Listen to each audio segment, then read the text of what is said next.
ऐसी वाणी बोलिए मन का आपा खोए, औरों को शीतल करे आपह शीतल होए।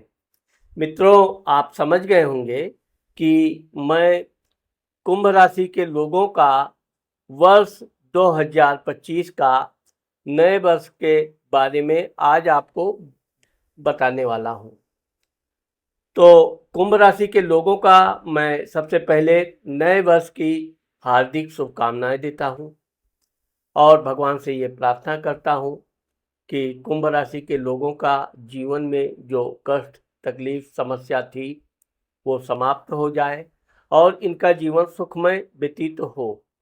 वैसे तो कुंभ राशि के लोगों का जीवन अब जिस प्रकार से कठिनाई, संघर्ष से बीत रहा था, तो अब इनका चूंकि शनि की साढ़े साती की जो चल रही थी साढ़े साती, अब चूंकि उतरती हुई साढ़े साती चलने वाली है, इसके बारे में आज हम आप लोगों को विस्तार से बात करेंगे। मित्रों, मैं राघवराम मिश्रा आप लोगों को अपने इस YouTube चैनल आप और आपका भविष्य कार्यक्रम में एक बार पुनः स्वागत करता हूं। सबसे पहले हम आपको ये बताना चाहते हैं कि वर्ष 2025 का जो जनरल प्रेडिक्शन है उसके बारे में हम बताएंगे। उसके बाद चूंकि वर्ष 2025 में 3 बड़े ग्रह गुरु, शनि, राहु राशि परिवर्तन कर रहे हैं, बल्कि गुरु तो दो राशि में राशि परिवर्तन कर रहा है। इसलिए कुंभ राशि के लोगों के जीवन में क्या क्या उतार चढ़ाव होगा, क्या करना चाहिए, इस बारे में हम बात करने वाले हैं। अब चूंकि वर्ष के प्रारंभ में कुंभ राशि का स्वामी शनि कुंभ राशि में ही बैठा हुआ है।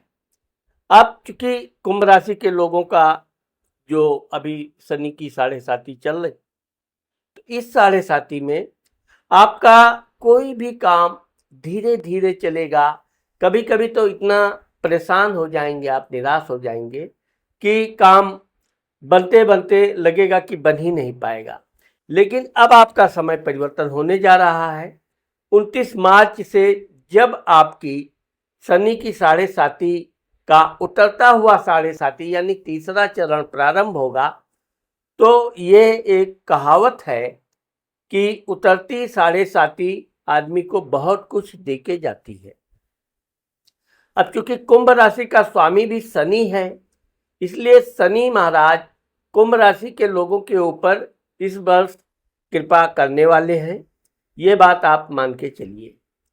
आपको मैं यहाँ ये बताना चाहता हूँ कि अभी चूंकि आपके कंठ भाव, वाणी भाव पे राहु बैठे हुए हैं मीन राशि के, तो ये जब 18 मई 2025 तक रहेंगे, तो आपको अपने परिवार के लोगों के साथ जितना अधिक हो सके आप मधुर बोलने का प्रयास करें, बड़े बुजुर्गों का सम्मान करें, माता पिता का सम्मान करें। इससे आपके मन में जो उथल पुथल मचा हुआ है वो पूरी तरह से नष्ट हो जाएगा। आप एक सही रास्ता चुनने में सफल होंगे। साथ ही आपके परिवार के लोगों का सहयोग भी आपको प्राप्त होगा।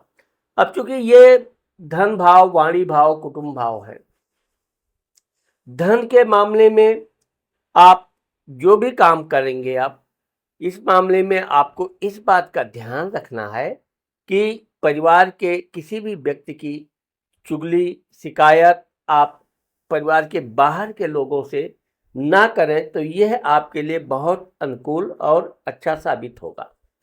आपके मन में परिवार के किसी न किसी व्यक्ति के प्रति हो सकता है असंतोष हो, आपके उनके विचार ना मिलते हो, लेकिन इसका अर्थ ये नहीं है कि आप उनकी बुराई अन्य लोगों से करें।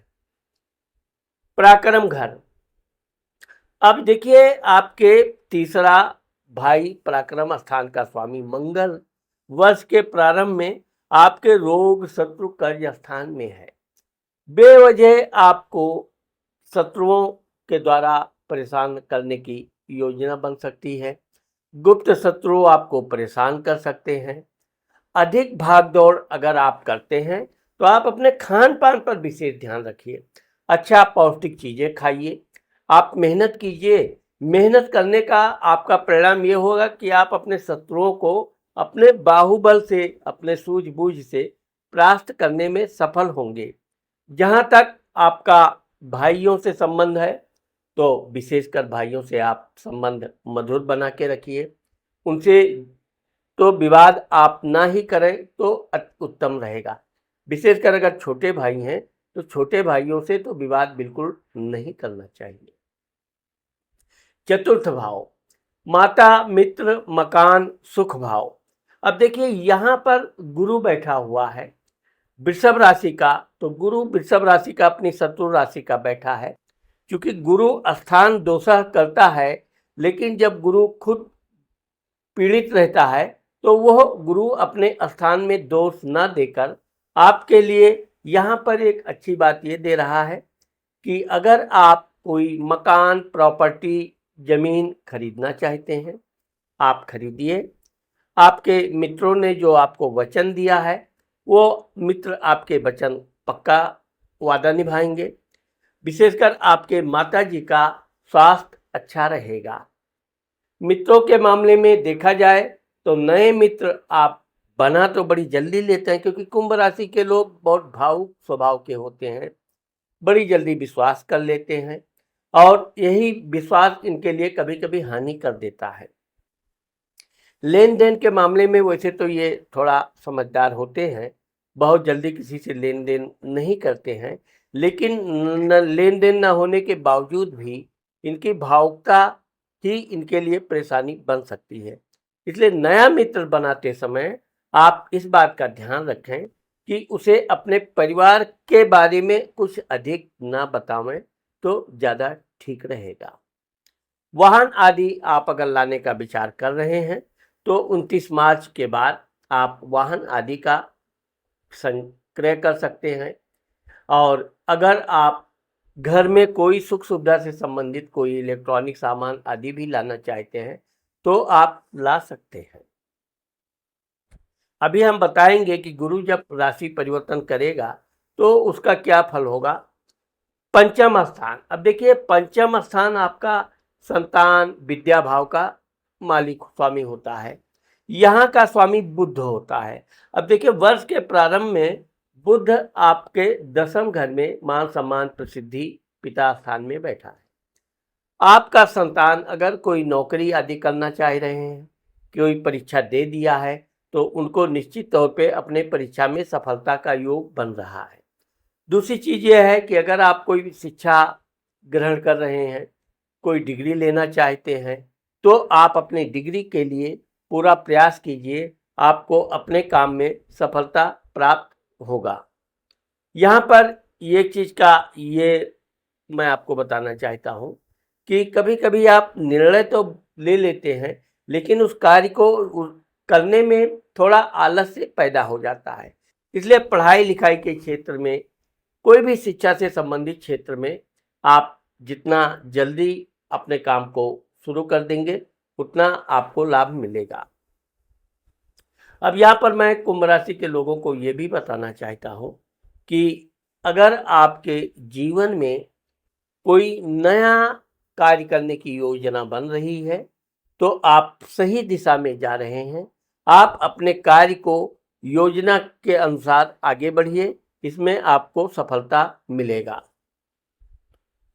रोग शत्रु कर्ज स्थान, अब देखिए रोग शत्रु कर्ज स्थान में मंगल बैठा हुआ है और यहाँ का स्वामी चंद्रमा आपके लाभ घर में बैठा है। आपके स्वास्थ्य में सुधार होगा, शत्रु आपको कोई नुकसान नहीं पहुंचा पाएंगे, लेकिन उनके तरफ से आपको सतर्क रहने की ज़रूरत है। दूसरी चीज़ यह है कि जब तक शत्रु के तरफ से कोई अवरोध परेशानी ना खड़ा हो तब तक आप शत्रुओं से बेवजह ना उलझें, क्योंकि इससे आपका मेन उद्देश्य भटक जाएंगे। इस बात का आप ध्यान रखिए। लेन देन के मामले में विशेषकर अगर आप किसी को धन दे रहे हैं तो आप सोच समझकर ही धन दीजिए। स्वास्थ्य के मामले में ये देखा गया है कि अगर आप बहुत अधिक परिश्रम करते हैं तो उसके अनुसार आपको पौष्टिक चीज़ें भी खाते पीते रहना चाहिए। सप्तम स्थान, अब सप्तम स्थान वैवाहिक सुख, जीवन साथी, व्यापार का होता है। यहाँ का स्वामी सूर्य लाभ घर में बैठा है। अगर आप कोई व्यापार बिजनेस कर रहे हैं, निश्चित तौर पर आप ये मानकर चलिए कि इस मामले में आपको सफलता मिलेगी, आपको अच्छा खासा धन लाभ भी होगा। और अगर आप अपने जीवन साथी के मामले में किसी तरह का वैचारिक मतभेद है, तो यह मतभेद भी आपका समाप्त होगा। आप अपने जीवन साथी से भी लाभ प्राप्त करेंगे, उनका अच्छा सहयोग रहेगा। अगर आप पुरुष हैं तो आपकी पत्नी आपकी भरपूर सेवा करेगी, आपके साथ अच्छे विचार विमर्श करेगी। वैसे तो ये सूर्य थोड़ा गर्म मिजाज की आपकी जीवन साथी होते ही हैं, लेकिन इस बार ये बता रहा है कि कभी-कभी गर्म मिजाज में ही आदमी को सही मार्गदर्शन भी मिलता है। इसलिए ये नहीं कहना चाहिए कि हमारा जीवन साथी बहुत गुस्से वाली है, क्रोधी है। इसका कोई लाभ नहीं मिलने वाला है, बल्कि आपको उनकी प्रशंसा करनी चाहिए, क्योंकि उनके भाग्य से, उनके सहयोग से आपको कुछ नया कार्य प्राप्त होने वाला है। मृत्यु स्थान दुर्घटना, अब देखिए आपके इस घर में केतु बैठा हुआ है वर्ष के प्रारंभ में, और यह 18 मई तक रहेगा। यहाँ पर हम आपको ये बताना चाहते हैं कि आप अपने जीवन साथी के स्वास्थ्य के प्रति विशेष ध्यान रखिए। अगर उनके स्वास्थ्य में कोई कमी है या कोई उनको बीमारी है, तो आप उनको इलाज ज़रूर करवाइए। ढंग से इलाज करने के बाद जब वो पूरी तरह से स्वस्थ हो जाएं, फिर आप उनके साथ एंजॉय कीजिए, मौज मस्ती कीजिए। क्योंकि केतु अक्सर करके बीमारी में अगर आप उन्हें और अधिक परेशान करेंगे, तो यह आपके लिए समस्या बढ़ाने वाला है।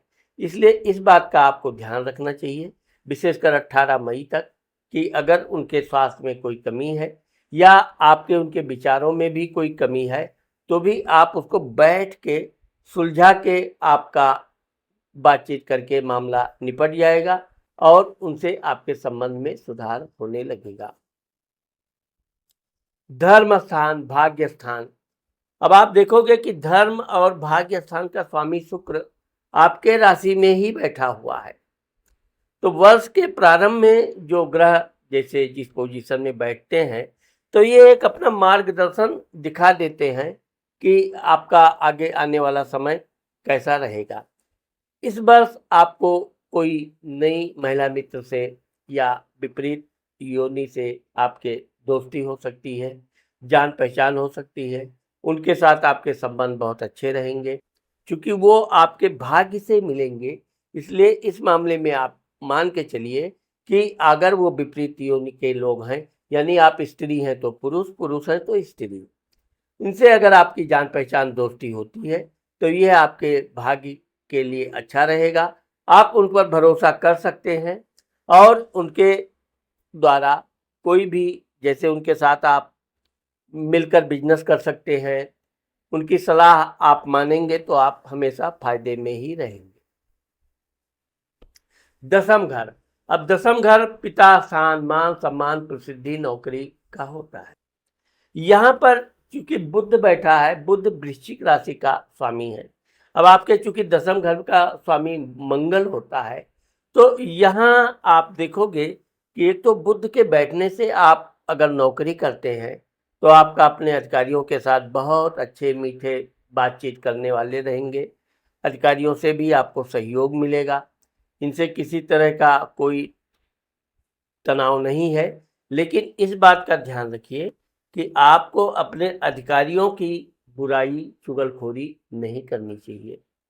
आप उनकी झूठी प्रशंसा करें ना करें वो बात ठीक है, लेकिन अगर आप ऐसा करते हैं तो आपके गुप्त शत्रु उस बात में मिर्च मसाला लगाकर और आपके अधिकारियों से बता के और आपके और उनके बीच में वैचारिक मतभेद पैदा कर सकते हैं। इसलिए आप अपने काम से काम रखिए, अपने स्टाफ से अन्य बातों पर खूब खुलकर चर्चा कीजिए, लेकिन जहाँ तक अपने अधिकारियों की बुराई का मामला है, वहाँ पर आप बिल्कुल कोशिश यही करें कि इस मामले से आप बचें। अगर इस मामले से आप बचें तो यहाँ पे ये बुध आपके अधिकारियों के द्वारा आपका प्रमोशन आदि का योग बनता है और साथ ही आपके मनपसंद जगह पर आपकी नियुक्ति होने का भी योग बन रहा है। लाभ घर, अब आप देखिए कि लाभ घर में पहले से ही सूर्य चंद्र बैठे हैं। सूर्य चूंकि 14 जनवरी मकर संक्रांति तक है, चंद्रमा का भी है, लेकिन चूंकि वर्ष के प्रारंभ की जो रूपरेखा है उसके अनुसार अगर आप व्यापार बिजनेस करते हैं तो व्यापार बिजनेस आपका अच्छा चलेगा। दूर दराज के व्यापार बिजनेस में भी आप अपना भाग्य आजमा सकते हैं, उसमें भी आपको सहयोग सफलता मिलने का योग बन रहा है। साथ ही इस बात का भी आपको ध्यान रखना है कि अपने बड़े भाइयों के साथ आप जितना मधुर संबंध बना के रखिए उतना आपके लिए विशेष फायदेमंद होगा। खर्च स्थान, व्यय स्थान, विदेश यात्रा, अब आप देखिए यहाँ का स्वामी शनि जो है वो आपके राशि में बैठा हुआ है, तो ये आप दूर दराज की जो यात्रा करेंगे वैसे यात्रा तो आपकी सफल होगी, लेकिन काफ़ी थकाने वाली होगी, शरीर में आलस्य का प्रवेश हो जाएगा। तो यहाँ पर आपको इस बात का ध्यान रखना है कि आप अगर कोई दूर की यात्रा करके आए हैं तो आपको अधिक से अधिक आराम करना चाहिए। जितना आप शरीर को आराम देंगे उतना आपका आगे आने वाला फिर यात्रा का प्रोग्राम कहीं जाना है तो उसमें आपको ये एनर्जी डबल फायदा देने वाली है। इसलिए आप इस बात का ध्यान रखिए कि यात्रा करने के बाद फिर आप दूसरे काम में तत्काल ना लगते हुए पहले अपने शरीर को आप आराम देने का प्रयास कीजिए, उसके बाद में आप फिर अपने काम पे लग जाइए। तो मित्रों, ये तो मैंने आपको एक वर्ष 2025 का एक जनरल प्रेडिक्शन दिया है। अब मैं आपको इन 3 बड़े ग्रहों के राशि परिवर्तन से आपके जीवन में क्या असर होगा उसके बारे में बताना चाहता हूं। लेकिन मैं आपको ये जरूर कहना चाहता हूं कि अगर अभी तक आपने मेरे चैनल को सब्सक्राइब नहीं किया है तो आप मेरे चैनल को सब्सक्राइब कर दीजिए, जिससे कि आने वाला हमारा कोई भी वीडियो आपको सबसे पहले प्राप्त हो। अब चूंकि हम सबसे पहले बात करते हैं शनि की, क्योंकि कुंभ राशि के ऊपर शनि की 7.5 चल रही है। 29 मार्च 2025 को शनि महाराज आपके राशि से चलकर आपके धन कुटुंब वाणी प्रभाव में आएंगे। यहाँ शनि के आने से आप अपने परिवार के लिए जो भी भाग दौड़ करेंगे उसमें आपको धन की प्राप्ति होगी, परिवार के लोग आपको सहयोग करेंगे, आप अपने परिवार को ऐसे रास्ते बताएंगे, इतनी सूझबूझ की बात करेंगे कि आपके परिवार के लोग आपकी सलाह तुरंत मान लेंगे और आपकी प्रशंसा भी करेंगे। यहाँ पर इस बात का ध्यान रखना है कि आपको अपने बारे में झूठी प्रशंसा नहीं करनी है।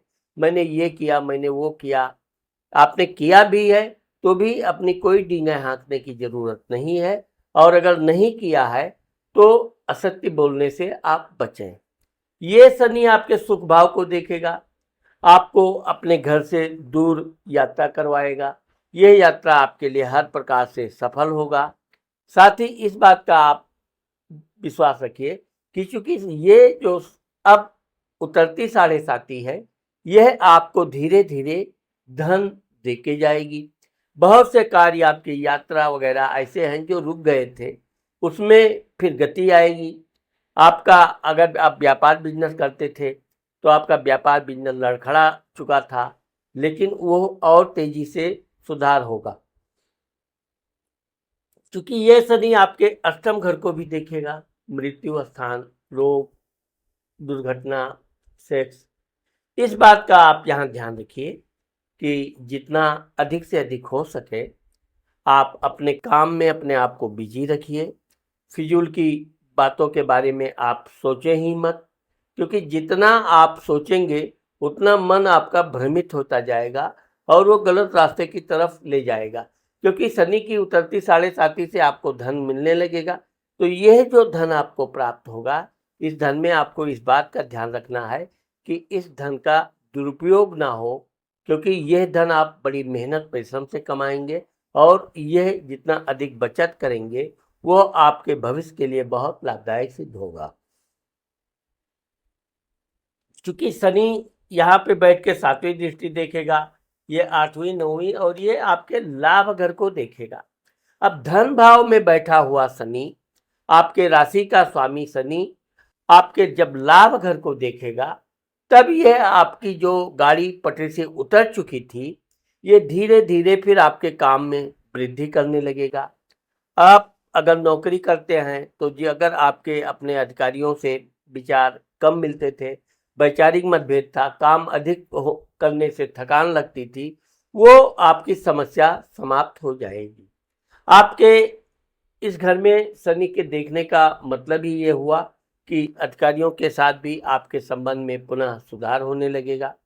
और अगर व्यापार बिजनेस आप करते हैं तो आपका जो व्यापार बिजनेस थोड़ा डाउन जा रहा था वो फिर गति पकड़ने लगेगा और उससे आपको फिर मनचाहा धन की प्राप्ति होने लगेगी।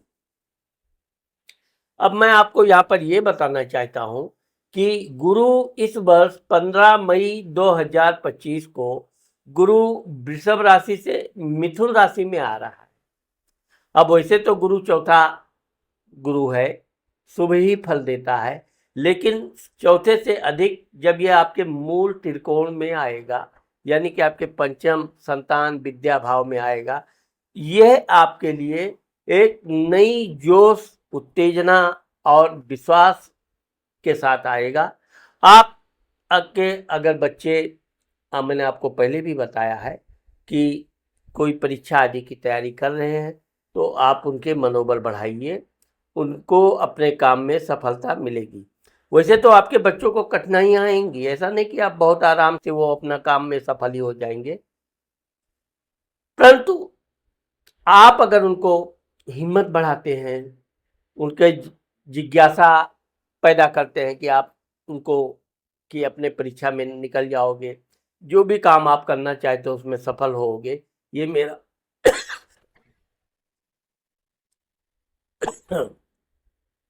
ये मेरा